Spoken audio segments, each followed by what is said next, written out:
சஷ்டிகா சமையல். டுடே சஷ்டிகா சமையல்ல என்ன பார்க்க போறோம்னா, ஒரு சூப்பரான கிராமத்து முறையில் மட்டன் குழம்பு எப்படி பண்றதுன்னு தாங்க பார்க்க போறோம். பாருங்க இது மாதிரி சூப்பரா, அருமையா, டேஸ்ட்டா எப்படி பண்ணலான்னு. வாங்க வீடியோக்குள்ள போய் பார்க்கலாம். வீடியோக்குள்ள போறதுக்கு முன்னாடி மறக்காம நம்ம சேனலை சப்ஸ்கிரைப் பண்ணி வச்சுக்கோங்க ஃப்ரெண்ட்ஸ். வாங்க வீடியோக்குள்ள போலாம். கிராமத்து முறையில் மட்டன் குழம்பு பண்றதுக்கு நான் 2 கிலோ மட்டன் எடுத்து க்ளீன் பண்ணி வாஷ் பண்ணி எடுத்து வச்சிருக்கேன். வாங்க எப்படி பண்ணலான்னு பார்க்கலாம். 2 கிலோ மட்டனுக்கு 150 ml ஆயில் விட்டுக்கலாம். எண்ணெய் சூடானதும் வெந்தயம் ஆட் பண்ணிக்கலாம்.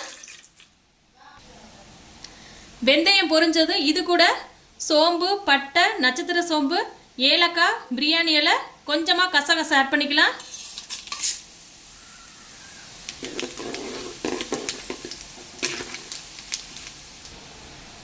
இப்போ இது கூடவே அம்மியில் இடிச்சு வச்ச வெங்காயத்தை ஆட் பண்ணி நல்லா கிளறி விட்டுக்கலாம்.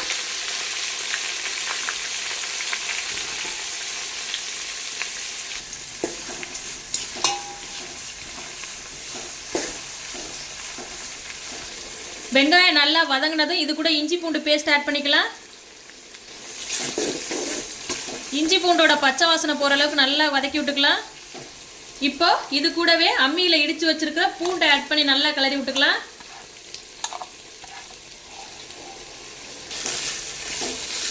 பூண்டு நல்லா வதங்கி வரட்டும். இப்போ பூண்டு நல்லா வதங்கிருச்சு. இப்போ இது கூட பழுத்த 5 தக்காளி ஆட் பண்ணி நல்லா கிளறி விட்டுக்கலாம்.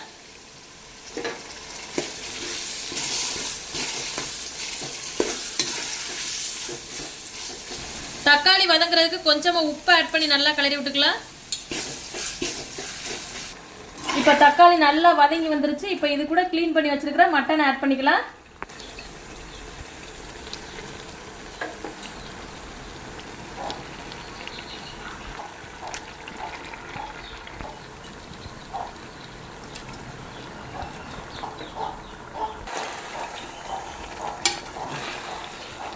இப்போ அதை நல்லா கிளறி விட்டுக்கலாம்.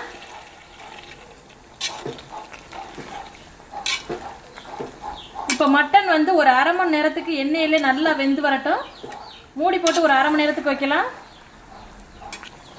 மட்டன்ல ஆல்ரெடி தண்ணி விட்டு வரும், அதனால தண்ணி ஊற்ற தேவையில்லை. இது கூடவே மஞ்சள் தூள் ஆட் பண்ணி நல்லா கிளறி விட்டுக்கலாம்.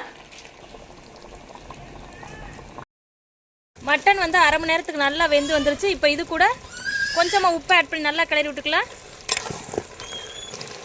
இப்போ இது கூட நம்ம மசாலா பொருட்கள் சேர்த்துக்கலாம். 5 டேபிள் ஸ்பூன் குழம்பு மிளகாய்த்தூள், 4 டேபிள் ஸ்பூன் சீரகத்தூள் ஆட் பண்ணி நல்லா கிளறி விட்டுக்கலாம்.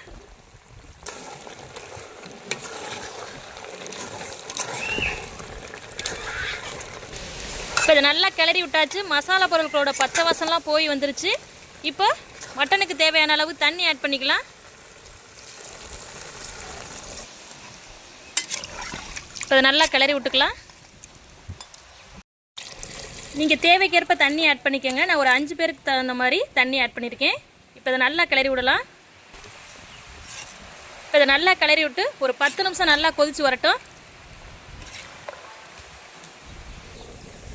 இப்போ 10 நிமிஷம் ஆயிடுச்சு. மட்டன் குழம்பு நல்லா கொதிச்சு வந்துருச்சு. இப்போ கடைசியாக கொஞ்சமாக தேங்காய் அரைச்சி ஊற்றிக்கலாம். இப்போ தேங்காய் அரைச்சி ஊற்றியாச்சு. இது ரொம்ப கொதிக்கணுங்கிறது அவசியம் இல்லை. இப்போ லாஸ்ட்டாக அடுப்பு ஆஃப் பண்ணிடலாம். பாருங்கள் ஃப்ரெண்ட்ஸ், நமக்கு தேவையான சூப்பரான மட்டன் குழம்பு ரெடி ஆயிடுச்சு ஃப்ரெண்ட்ஸ். கடைசியாக கொத்தமல்லி இலை தூவிக்கலாம். பாருங்கள் எவ்வளோ அழகாக சூப்பராக அருமையாக வந்திருக்குன்னு. நீங்களும் இந்த ரெசிபியை கண்டிப்பாக மறக்காமல் ட்ரை பண்ணி பாருங்கள். ட்ரை பண்ணி பார்த்துட்டு டேஸ்ட் எப்படி வந்துச்சுன்னு கமெண்டில் சொல்லுங்கள் ஃப்ரெண்ட்ஸ். இந்த ரெசிபி உங்களுக்கு பிடிச்சிருந்துச்சுன்னா நம்ம சேனலை மறக்காமல் சப்ஸ்கிரைப் பண்ணுங்கள், லைக் பண்ணுங்கள், ஷேர் பண்ணுங்கள், கமெண்ட் பண்ணுங்கள் ஃப்ரெண்ட்ஸ். தேங்க்யூ.